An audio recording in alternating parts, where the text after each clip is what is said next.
1,000 tickets where you live. You probably at the club still. You probably is barking outside of your lane. If you thought the Katt Williams and Steve Harvey drama was finished, think again. Because what just came out has people saying Steve might be worse than we ever imagined. And trust me, you don't want to miss a second of this. Stay right here till the end, because every minute of this story cuts deeper than the last. The comedy world has never been this loud, this messy, and this exposed. Katt Williams did not hold back, and Steve Harvey's reaction? Ooh, it spoke volumes.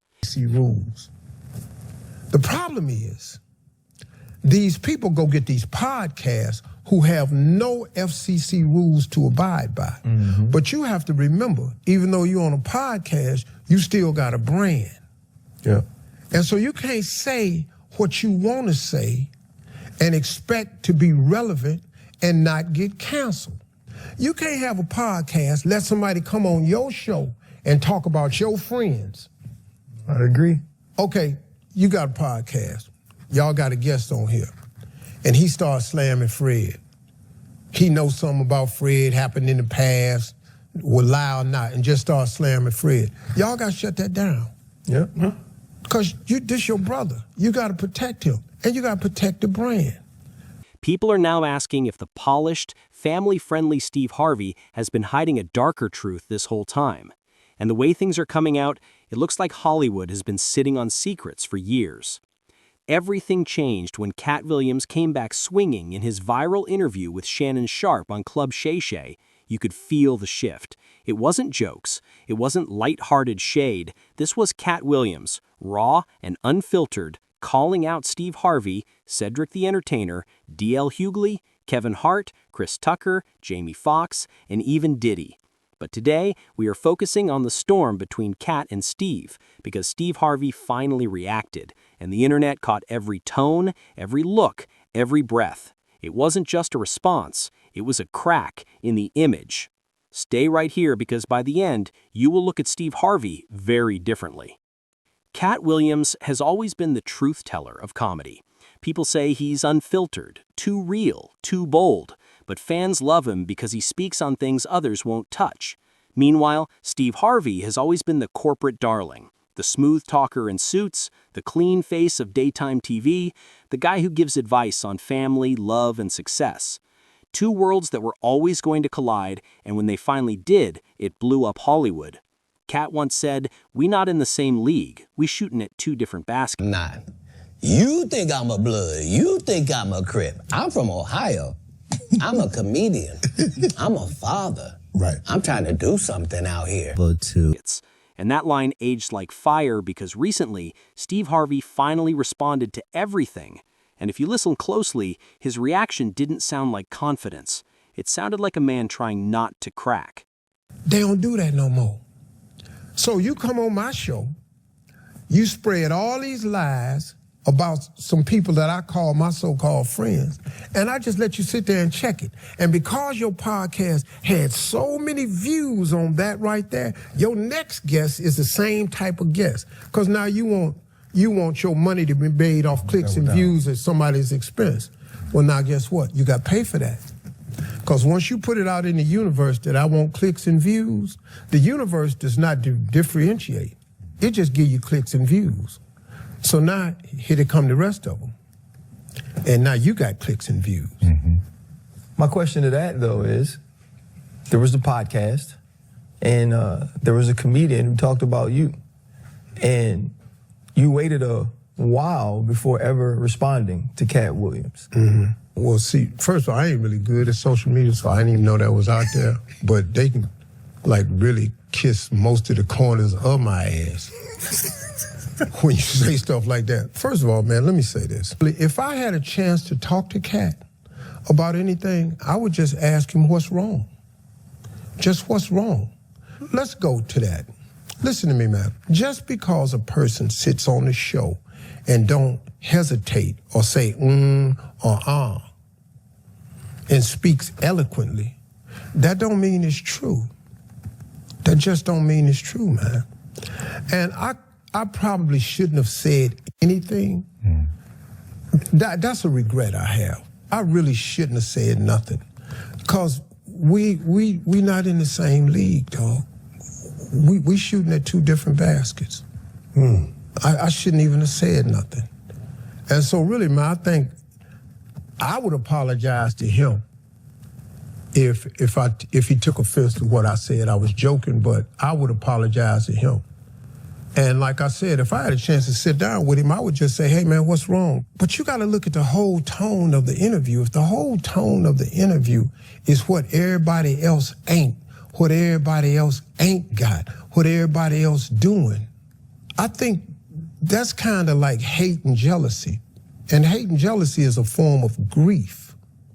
You're grieving because obviously all them people you talking about have something you either want or are something that you ain't. And you're grieving. And the funeral becomes the podcast. So now let me roast all of these people. Oh, cut it out, Steve. Cut Steve Harvey up there crying, and you can tell he's still in his feelings about that Katt Williams interview.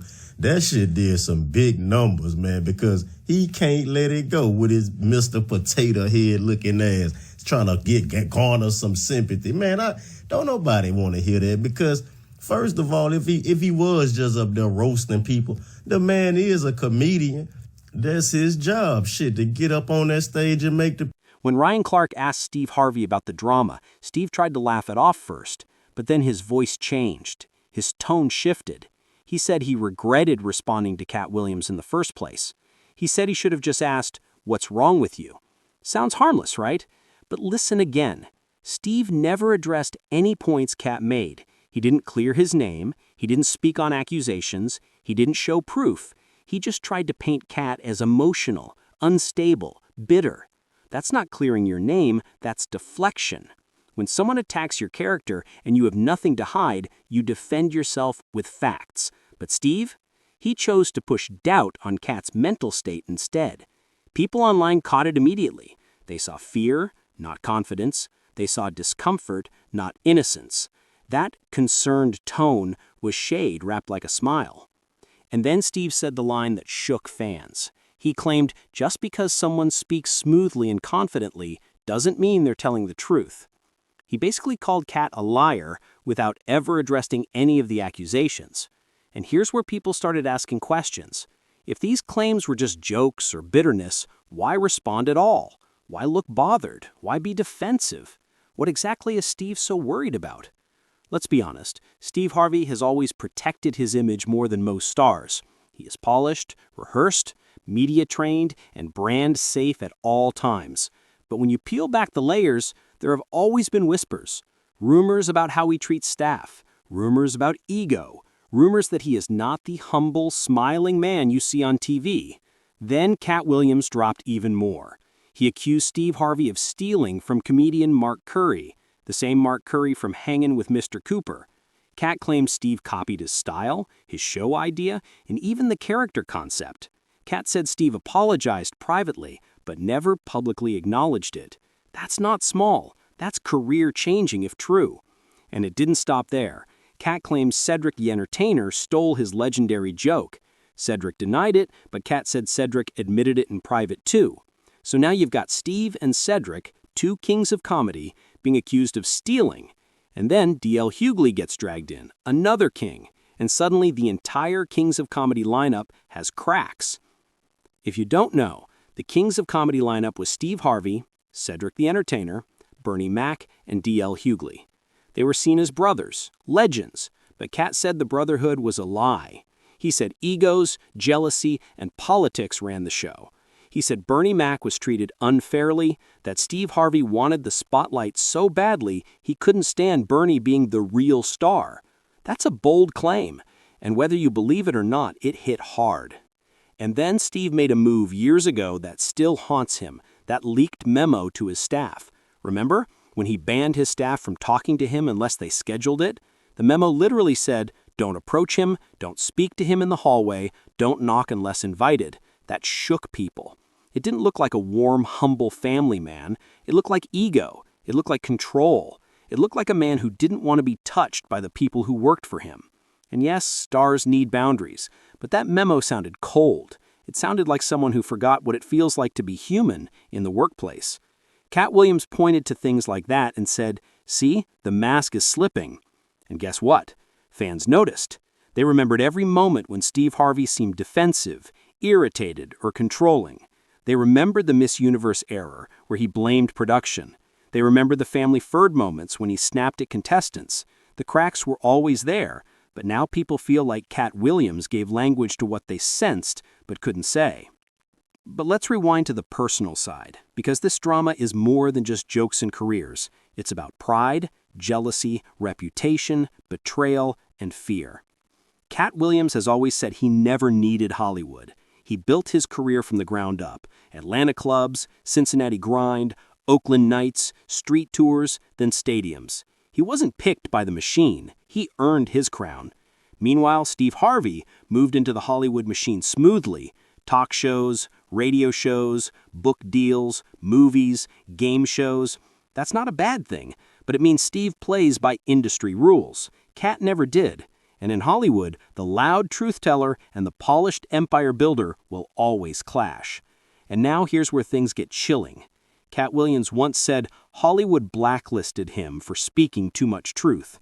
He said powerful people tried to silence him. He mentioned Diddy, he mentioned Kevin Hart, he mentioned deals behind closed doors. And some fans believe this is why he never became as mainstream as Steve. The industry didn't want someone they couldn't control. And when Steve finally got asked about it, instead of defending himself with facts, he went for character. That felt like fear talking, not confidence. And remember Jamie Foxx? When rumors came out about him being targeted, people suddenly connected dots. Dave Chappelle talking about Hollywood secrets, Katt Williams talking about industry darkness, Jamie Foxx having a sudden health crisis. Fans online said, something's not right. Nobody can confirm anything, but when multiple comedians hint at the same Hollywood energy, people listen. And the way Steve Harvey reacted made viewers feel like he knows more than he's saying. But before you think this story is just one-sided, let's be fair. Steve Harvey is a legend too. He worked hard. He came from nothing. He built empires. He entertains millions. He inspired many. He survived poverty and created a legacy. He deserves respect for that. But legends can still have flaws. Fame doesn't erase ego. Power doesn't erase mistakes. And when someone like Katt Williams steps forward with truth and emotion, the world pays attention. This isn't just comedy beef anymore. It's about truth versus image, authenticity versus Hollywood polish. And right now the world is watching. Fans of Katt Williams say he's protecting comedy. Fans of Steve Harvey say he earned his crown. But both things can be true. The question isn't who's the king. The question is who's hiding what.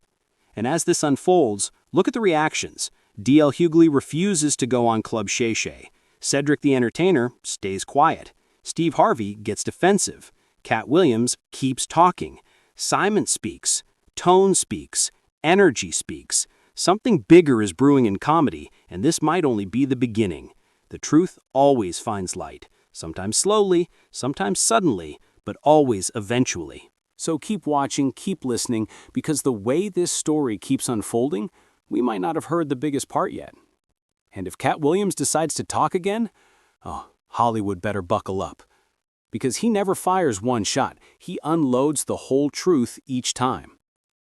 Don't forget, Katt said this isn't just jokes. He said this is the age of truth.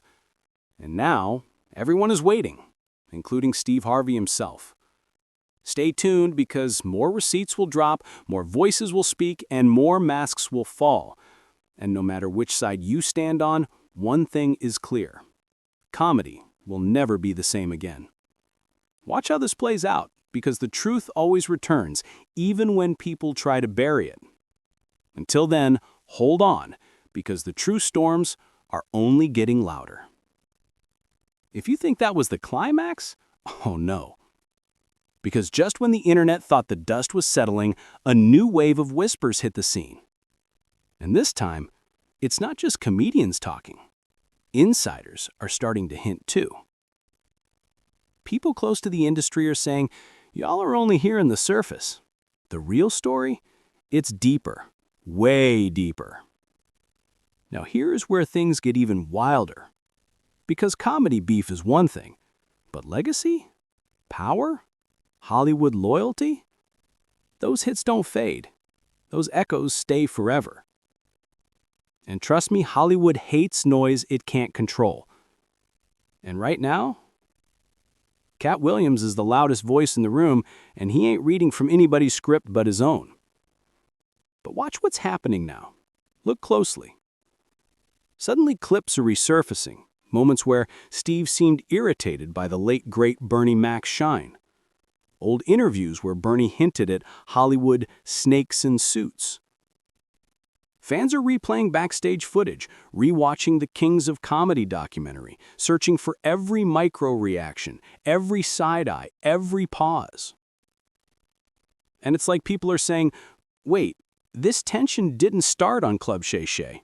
It's been simmering for decades. Hollywood likes clean stories, perfect legacies, eulogies that leave no questions.